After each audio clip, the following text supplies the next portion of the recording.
সঠিক কর্ম ব্যবস্থা থাকে। এই প্রাণায়াম এবং যোগা করার জন্য ডায়েটিংয়ের বিশেষ প্রয়োজন হয় না।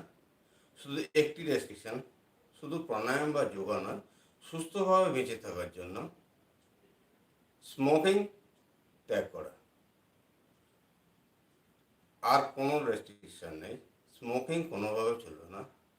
এই স্মোকিং শুধুমাত্র নিজের ক্ষতি করে না,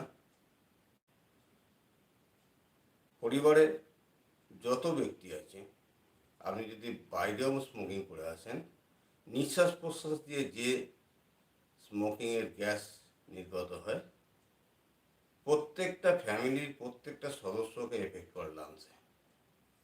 তাই লাংস যদি ঠিকমতো কাজ করাতে হয়, স্মোকিং কোনোভাবেই চলবে না। সুস্থভাবে যদি বেঁচে থাকতে হয়, এই স্মোকিং চলবে না। লাংসের কার্যকারিতা যদি ঠিক রাখতে হয়, আর লাংসকে যদি ঠিক পরিচালনা করতে